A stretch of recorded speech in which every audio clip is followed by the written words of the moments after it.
বন্ধুরা আজকের ভিডিওতে তোমাদেরকে স্বাগত। আজকে তোমাদেরকে আমরা একটা শ্যাম্পু তৈরি করে দেখাচ্ছি, যেটা আমরা তৈরি করব শ্যাম্পু বেস দিয়ে। এটা হচ্ছে মেনলি অ্যালোভেরা শ্যাম্পু হবে। প্রায় 100 ml মতো শ্যাম্পু বেস নিয়ে নিয়েছি এই পাত্রের মধ্যে।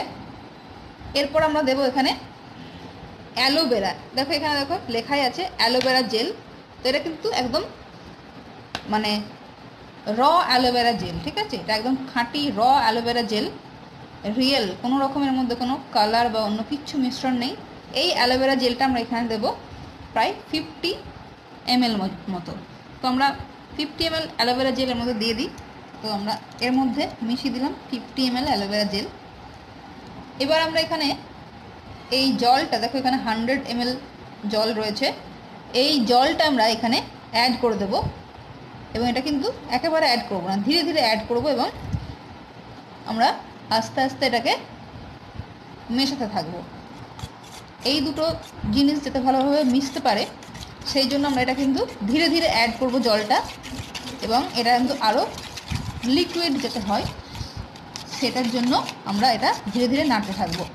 ভালোই একটু পাতলা হয়ে এসছে, একটা লিকুইড টাইপ ফর্মে চলে এসছে। আমরা আর এটার মধ্যে জল মেশাবো না।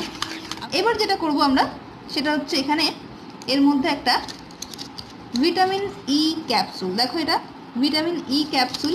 এই ক্যাপসুল তোমরা যে কোনো মেডিসিন শপে পেয়ে যাবে। এই ক্যাপসুল তোমরা, এটা অপশনাল, তোমরা মেশাতেও পারো নাও মেশাতে পারো। আমরা এটা মিশিয়ে দেবো। এটা মেশালে হয় কি, এই যে শ্যাম্পুটা সেটা আরও বেশি মানে তোমার ভালো হয় আর কি, ঠিক আছে? কারণ ভিটামিন ই আমাদের স্কিনের পক্ষে খুবই ভালো। সেই জন্য আমরা সবসময়ের জন্যই সাবান বা শ্যাম্পু যাই বানাই না কেন আমরা ভিটামিন ই ক্যাপসুলটা দেওয়ার চেষ্টা করে থাকি। তো বন্ধুরা এখানে আমরা ভিটামিন ই ক্যাপসুলটা কেটে নিয়েছি এবং দেখো এর মধ্যে এটা মিশিয়ে দিচ্ছি, ঠিক আছে? তোমরা একটা চাইলে একটা, দুটো চাইলে দুটো দিতে পারো। আমি এখানে আপাতত একটাই দিচ্ছি, একটাতেই যথেষ্ট এই পরিমাণটাই। ওকে,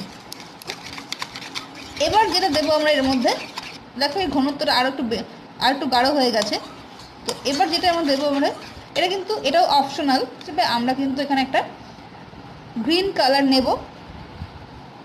তো বন্ধুরা এই যে আমরা নিয়ে নিয়েছি এখানে ড্রপারের সাহায্যে 1 ড্রপ মতো আমরা দেব। দেখো একটা ড্রপই আমি দিয়েছি। এবার আমরা এটা মেশানো শুরু করব, দেখি কি আসে। যদি ঠিকঠাক লাগে তাহলে আর দরকার নেই। খুব বেশি কালার ইউজ করাটা আমি পছন্দ করি না। আমি আর একটা ফোঁটা দিয়ে দিচ্ছি, তাহলে এটা গ্রিনিশ টেক্সচারটা আরও ভালো লাগবে, যেটা আমরা অ্যালোভেরা শ্যাম্পুর মধ্যে পেয়ে থাকি, একদম বাড়িতে বানানো হ্যান্ডমেড শ্যাম্পু। তো আজকের এই শ্যাম্পুটা দেখো অ্যালোভেরা শ্যাম্পু রেডি হয়ে গেছে, এখানে আর কিছু করার নেই। এবার জাস্ট এটাকে একটা তোমার যে শ্যাম্পুর যে কোটো থাকে সেই কোটোর মধ্যে তোমাকে রেখে দিতে হবে, এবং তুমি রেগুলারলি যেভাবে ইউজ করো সেভাবে ইউজ করতে পারবে। আজকের মতো ভিডিওটা এই পর্যন্ত বন্ধুরা। Thank you very much.